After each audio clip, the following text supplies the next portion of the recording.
everyone, Dave Barton here. It is time for our March newsletter. We always film this a few days in advance, so I'm looking at the window, it's snowing. So it has not let up. Special thanks to our Public Works team that continue to work through this really tough winter. The hours of service have been sort of double, and I think we talked about that last time, but it just continues here. So today I saw our teams out filling potholes and chatted with them. And now it looks like they might be plowing snow by the end of the day. So it's just one of those winters here. We just finished council. I'm going to talk about a couple things. First one is the new pool. So we will be starting very soon. We're going to be starting during the month of April. I think the start date right now is tentative for April the 15th to get things moving. We're going to be starting. At this end and moving this way.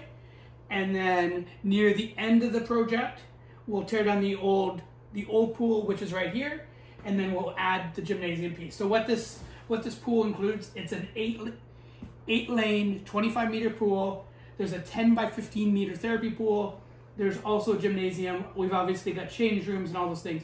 But really, what's exciting for me here is that we can have multiple groups using the facility at the same time. So right now at the Ux Pool, we might have lane swim and some swimming lessons happening at the same time, but they're often on top of each other.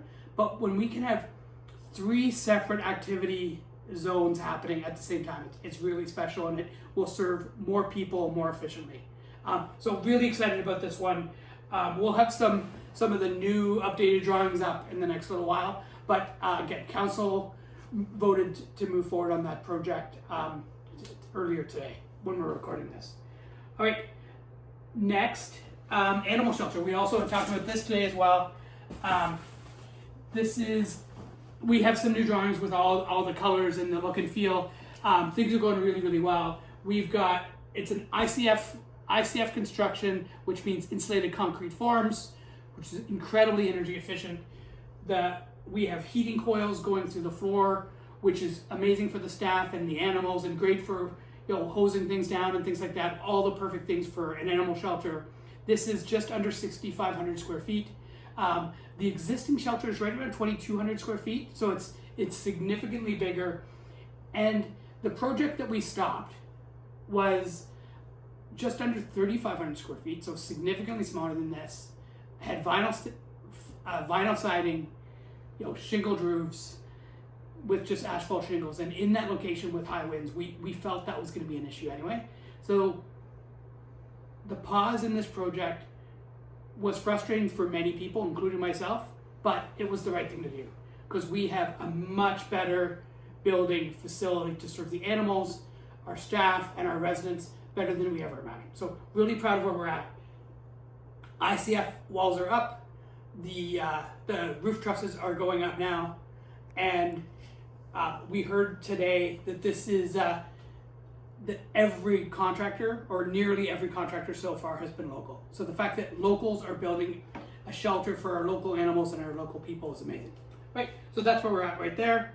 Another really fun one, guys, is, first, one more little thing. So we want more questions from you all. So we have a new thing.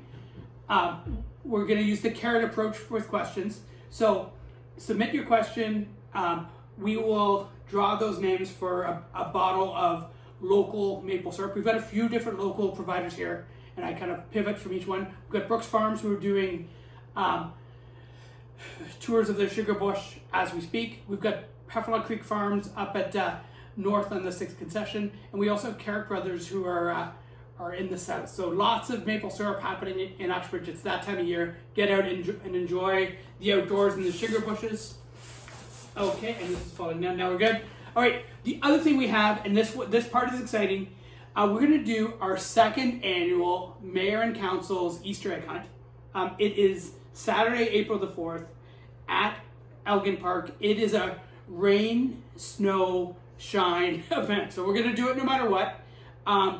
And that's at 10:30 till 11:30 in Elgin Park. So looking forward to seeing you there. Really excited about this event. It was a blast last year, and let's have another great time this year, and let's hope for really good weather. And that is why, if you look, my office appears to be like Easter eggs natural here. So lots of eggs, lots of chocolate, and we're gonna have some draws as well. So thanks to you all. please submit your questions, and I encourage you to come out. And then we're going to get to the question part. Go ahead.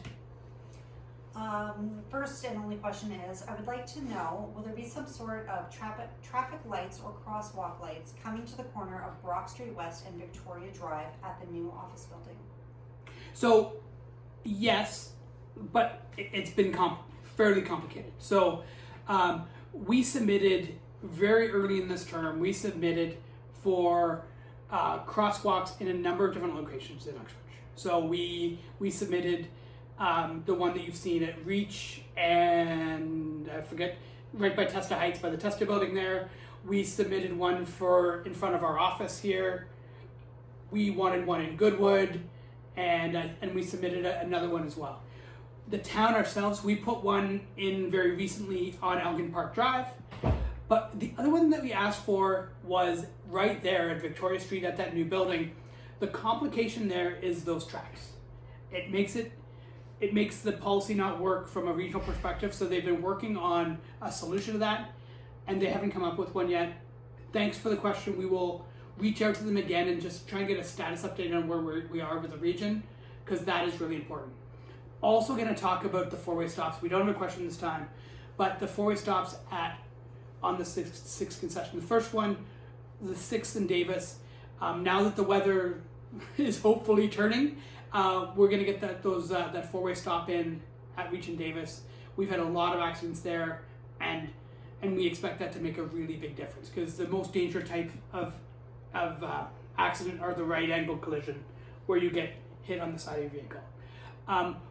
Council also voted at the same time as the 6th and Davis to put one at the 6th and Old Stouffville. We've since been speaking to our friends at the new Urban Provincial Park, and they're looking at a different way of entering that property, and that has not been completed yet, but they don't think it's going to be off Old Stouffville Road. So we think the traffic might not need a change there. So we're going to pause the four-way stop at the 6th and Old Stouffville. So the one at Davis is going in, the one at Old Stouffville is going to be paused, and we're going to see how that progresses with the new Urban Provincial Park. I think that's everything, right, guys? All right. Thank you so much, and please submit your questions for your chance to win amazing, beautiful, sweet local maple syrup. Take care, folks.